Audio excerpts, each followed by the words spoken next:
Renata, então vamos pensar um pouquinho do Brasil agora, né? A situação crítica na Argentina, de que maneira nos leva também para um caminho não muito bom?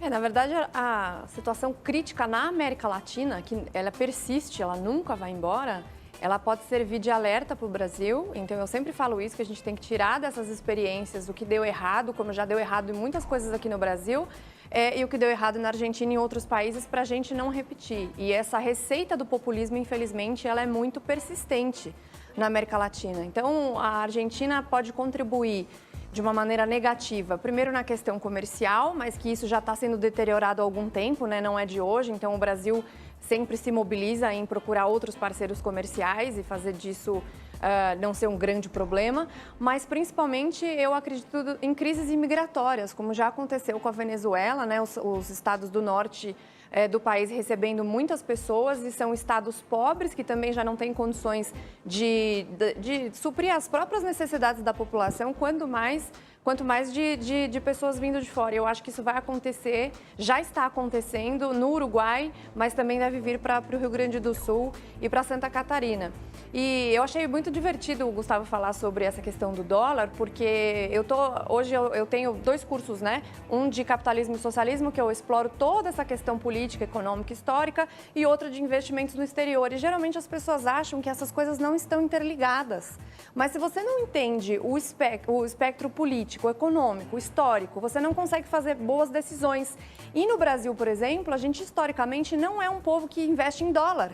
E na Argentina, na Venezuela, no Uruguai, esse povo sempre investiu em dólar, sempre tirou dinheiro do país por ser historicamente, economicamente e politicamente instável. Então, entender sobre todas essas coisas, política, economia, história, está tudo interligado, não tem jeito. É no Cursology? Na Cursology, exatamente. Legal. Eu acho que voltando um pouquinho à história do Chile, né, porque acho que talvez as coisas sejam um pouco mais complexas quando a gente fala só de populismo ou de direita ou esquerda, lembrando que o populismo existe, o populismo pode ser de direita ou de esquerda, ele não é de um lado só, mas voltando à história do Chile, que eu acho que serve bem como governo, como exemplo, né, vocês falaram do alto índice de desenvolvimento humano, de renda per capita, do crescimento do Chile, é verdade, é uma das economias mais estáveis da América Latina e mesmo assim quase 80% votaram por uma nova Constituição e uma nova Assembleia Constituinte pela primeira vez na história com uma paridade. Primeira Constituição a ser escrita com uma paridade de homens e mulheres também é muito importante. E outra coisa é que o Chile foi um laboratório do liberalismo na época dos Chicago Boys, que vem dos Estados Unidos na década de 60 e 70 e tem a Constituição chilena em 1980, ainda um resquício da ditadura, um entulho da ditadura militar do Augusto Pinochet, que tem essa raiz liberal e de alguma forma também não deu conta de atender anseios por mais investimento em saúde, em educação, aposentadoria, um grave problema dessa mesma geração do Pinochet que agora está se aposentando, normalmente com 30% ou 40% do salário da ativa, abaixo de um salário mínimo, abaixo dos $400 no Chile. Então, você tem um caldeirão ali social que eclodiu, essa grande onda de manifestações e protestos que a gente viu no ano passado. Então, o que me interessa entender aqui, Renata, Gustavo, é a formação histórico-cultural da América Latina, que levou a explosões em vários países desse tipo, e mesmo numa economia aparentemente estável como o Chile, ela pode encobrir demandas sociais e uma desigualdade social muito grande. Então, até que ponto o liberalismo, só o liberalismo, é a resposta para todos esses problemas? Não foi no Chile. Bom, primeiro, em relação à desigualdade, eu sempre repito isso, né? Desigualdade não é pobreza. Então, se você pega a desigualdade da Etiópia, é muito menor do que nos Estados Unidos, mas o PIB da Etiópia o PIB dos Estados Unidos é 8.000% maior do que na Etiópia. Lógico que são extremos, né, que eu estou pegando aqui, mas isso significa que nem necessariamente desigualdade não significa pobreza. Na verdade, é natural que em alguns casos, quando o país está enriquecendo, que exista esse gap, mas se as classes mais baixas conseguem subir numa velocidade igual ou maior até do que os ricos, isso não é um problema. Como eu falei, o Chile é um dos países que tem maior mobilidade social, na verdade, que mais tem mobilidade social dentre os países da OCDE, que são países um pouco mais desenvolvidos, ou pelo menos que têm políticas mais nesse sentido do desenvolvimento. Tem aposentados que morrem pobres. Não, né, mas a questão dos aposentados é um ponto interessante, porque para a gente fazer a comparação, você falou de 30% mais ou menos que eles receberiam do salário, do salário da ativa. Essa é a mesma faixa de recebimento de aposentadoria dos Estados Unidos e de outros países desenvolvidos, e tem a ver com o tipo de arrecadação que é feito. Então, no Brasil, a gente tem 11% do trabalhador e mais 20% pago pelo empregador. Que é o modelo de repartição, né? Isso, lá é o modelo de capitalização, só que ele é de 10% somente. Então, a contribuição do trabalhador chileno ela é muito baixa, é de apenas 10%. Então, obviamente que numa conta, a conta não iria fechar de ter mais do que 30%, lá é 34%, na verdade, está dentro das faixas de países desenvolvidos de aposentadoria. Mas os chilenos estão pedindo mais Estado, né? É Mas isso que eles estão pedindo com uma nova mais Constituição. Estado, porque infelizmente a América Latina tem essa cabeça de que o Estado vai resolver os problemas, quando na verdade o maior criador de desigualdade é o Estado. Um exemplo que eu te falo, quando você tem expansão monetária, você gera inflação naturalmente, seja de ativos ou seja dos preços no geral.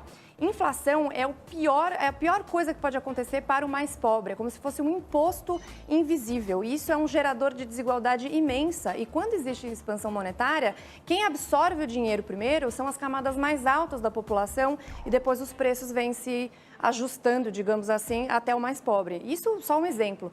Então, assim, é óbvio que a gente tem que discutir diversos tipos de políticas, mas o problema não é o liberalismo, o problema é essa questão do populismo das pessoas sempre quererem mais Estado, achando que isso Renata, vai resolver os problemas. Se a gente for olhar, gente, o mundo real, peraí, me digam quais são os países mais desenvolvidos do mundo? Que tipo de política eles têm? Que tipo de economia eles têm? Todas Onde liberais. foi que esse Estado enorme... Todas liberais. Desculpa, eu sempre tenho esse discurso. O Estado tutor, pai de todos, fomentador de crescimento e desenvolvimento. Onde foi que esse Nos Estado países deu certo? escandinavos, você tem um Estado Desculpa, muito eles maior. são social-democratas, já falamos sobre isso. Eles se desenvolveram, enriqueceram entre 1870 e 1970, baseados em livre mercado. Sim. Eles têm ambientes de negócios livres.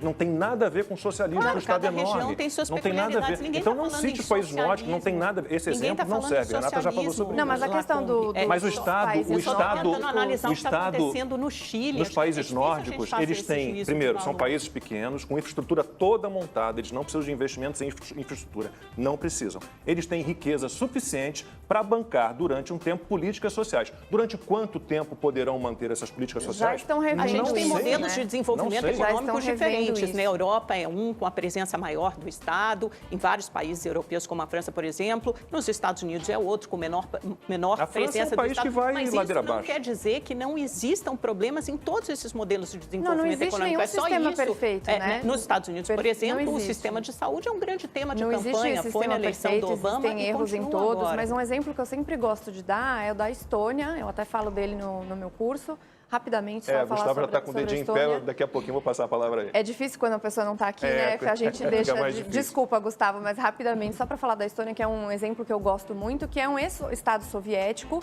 que estava completamente dependente da Rússia, economicamente falando, comercialmente falando, quando foi levantada a cortina de ferro em 1991.